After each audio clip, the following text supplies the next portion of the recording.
This Eucharist, this body and blood of the Lord, they are gathered on the Passover, in the feast of the Passover, to celebrate this meal that's way more than a meal. It means way more than that. And I think we know the truth of that from our own experience. Those kinds of family traditions, those meals that carry much more than the thing in front of us.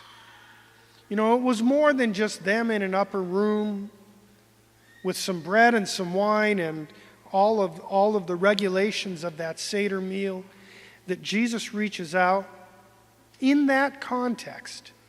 When they are remembering, that's what Eucharist means, remembering the Passover and remembering what God had done for their ancestors a long time ago, and Jesus says that same covenant continues to live. And so take this bread, take this wine, take it into yourself and give it to one another.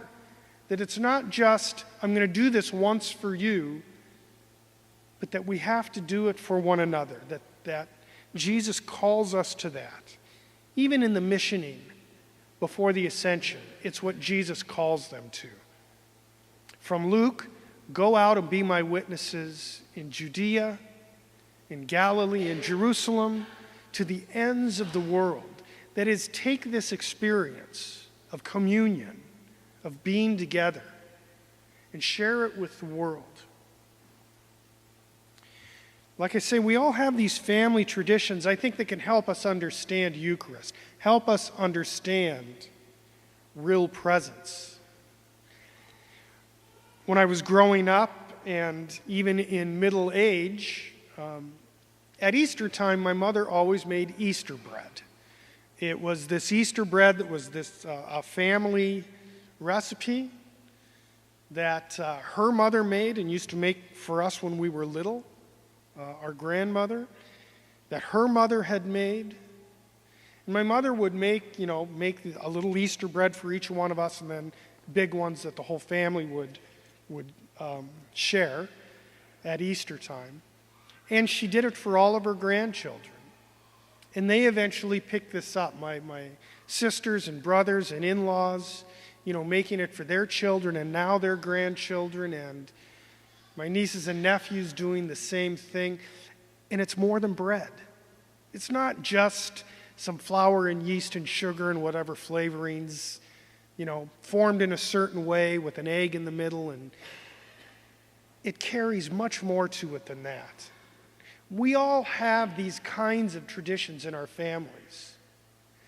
Traditions that not only help us remember those who have given them to us, but the reason that we enact them brings them into the present. We remember, but that sense of where you kind of feel their presence, so that it's this heartfelt spiritual reality.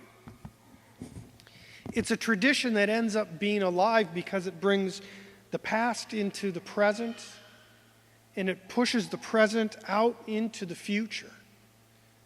It perpetuates it in spirit. And so it's more than symbolic. There's a reality to it of that remembering. And I think if we know that from our own experiences, our own family traditions, I think we can understand Eucharist as well.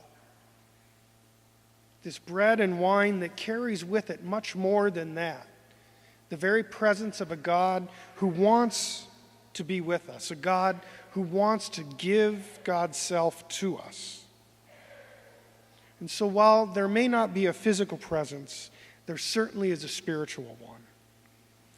This is what we call sacrament. The church has a varied tradition about the reception of communion.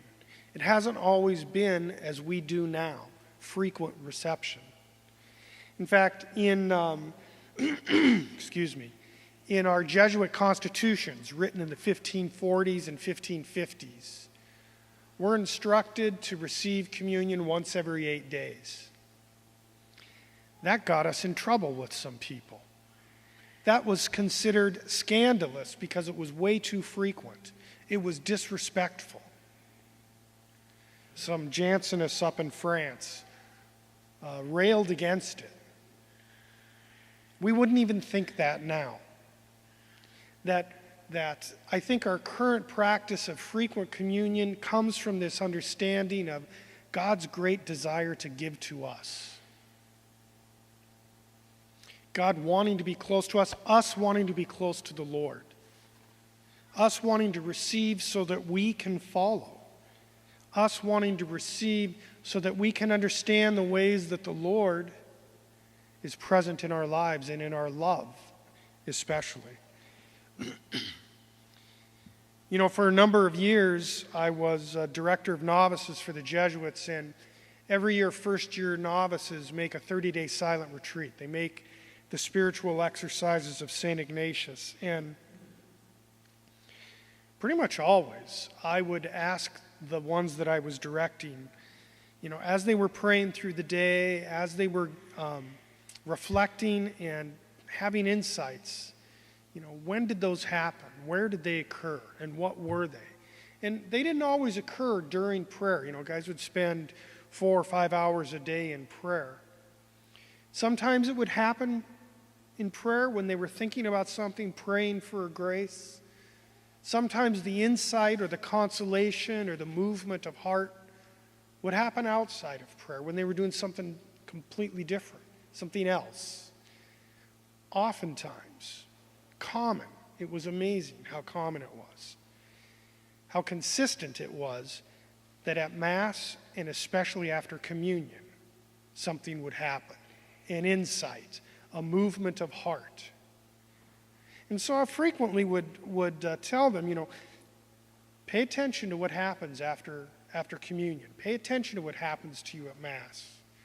But especially in those moments after communion. And I think we all know that. I mean, we're not making 30-day retreats, but as frequent receivers of communion, we know that sometimes there's a change of heart that can happen to us after communion. There's a consolation or a touch point with Jesus, with the Spirit, that can really make a difference. If we come in perhaps rattled and unfocused and rushed, or sometimes we may even be grumpy as we come into Mass, or unsettled about something. And sometimes in those moments after communion, there can be a kind of peace of heart that settles on us. That kind of experience, Jesus is definitely more than enough. And that's this feast today. In John's Gospel, when John deals with the feeding of the multitudes, he gives this bread of life discourse.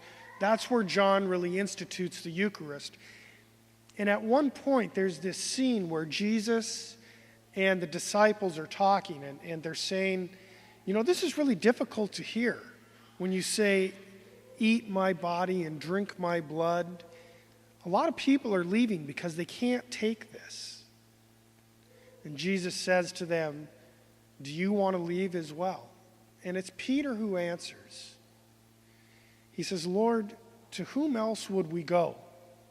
You have the words of eternal life. I think it's true for us. Jesus is more than enough. Lord, to whom else would we go? You are eternal life.